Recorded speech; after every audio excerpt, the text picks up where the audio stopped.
রাখতে হবে যেই চুক্তিপত্রের মাধ্যমে আমরা ভারতীয় আধিপত্যবাদ থেকে মুক্তি পাব, শিক্ষা, স্বাস্থ্য, বাসস্থানে থেকে যে বৈষম্য রয়েছে সেখান থেকে মুক্তি পাব। যিনি প্রধানমন্ত্রী আছেন সেই প্রধানমন্ত্রী জুডিশিয়ারিকে কন্ট্রোল করবে না, এই প্রধানমন্ত্রী আবার কোনো রাজনৈতিক দলকে কন্ট্রোল করবে না, এবং পুরো প্রশাসনিক যে ক্ষমতা রয়েছে সেটা ডিসেন্ট্রালাইজড করা হবে। কিন্তু আমাদের সে আশা অধরা রয়ে গেল। ঠিক আছে, ভালো কথা, সব রাজনৈতিক দলকে একসাথে করা হলো, সংস্কার কমিশনে সবাই বসলো, বসার পরে ওনাদের মল্লযুদ্ধ এমন একটা অবস্থায় চলে গেল, বর্তমানে যারা সরকারে রয়েছেন তারা বললেন যে ঠিক আছে, এই বলটা আমরা জনগণের কোর্টে ছেড়ে দেই। তখনই আলোচনা আসলো হ্যাঁ ভোট।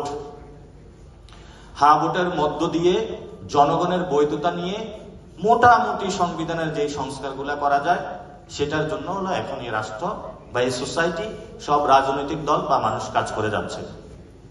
যদি এই গণভোটে হ্যাঁ পাস না হয় তাহলে ন্যূনতম যে সংস্কার সেটাও এই গণ অভ্যুত্থানের পরে বাস্তবায়ন হবে না। তো যদি সত্যিকার অর্থে আমরা এই রাষ্ট্রটা বিল্ডিং করতে হয়, নতুনভাবে রিকনস্ট্রাক্ট করতে হয়, আলোচনা শুরু হয়েছে, আলোচনা জারি থাকবে। আমরা যে স্বপ্ন দেখেছিলাম সেই স্বপ্ন থেকে আমরা পিছপা হব না, কিন্তু আমরা বারবার আর প্রতারণার শিকার হতে চাই না। ৭১-ও আমরা প্রতারণার শিকার হয়েছি, ৯০-তেও প্রতারণার শিকার হয়েছি, ২৪-ও প্রতারণার শিকার হতে যাচ্ছি। আমাদের যে লাস্ট সুযোগ, এই নির্বাচনে আসছে, নির্বাচনে একটা রিফর্ম অ্যাসেম্বলি হবে, যে রিফর্ম অ্যাসেম্বলির মধ্য দিয়ে ন্যূনতম যে সংস্কারগুলো আমরা বাস্তবায়ন করতে পারবো। তো এই সংস্কার বা দেশের পুনর্গঠন বা পরিবর্তনের চাবিকাঠি এখন জনগণের হাতে। জনগণ যদি এই নির্বাচনে সংস্কারের হ্যাঁ ভোটকে জিতিয়ে নিয়ে আসে তাহলে হয়তোবা আমরা কিছু সংস্কারের দিকে এগোতে পারবো।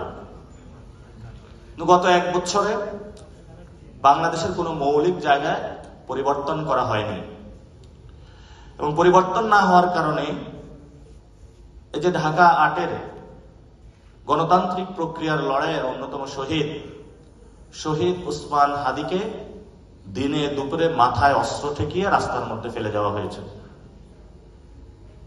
এবং এই বিশ্ববিদ্যালয়ের পাশে ছাত্র দলের সাম্যকে আঘাত করা হয়েছে, হত্যাকাণ্ডের মধ্য দিয়ে জীবন প্রাণ কেড়ে নেওয়া হয়েছে।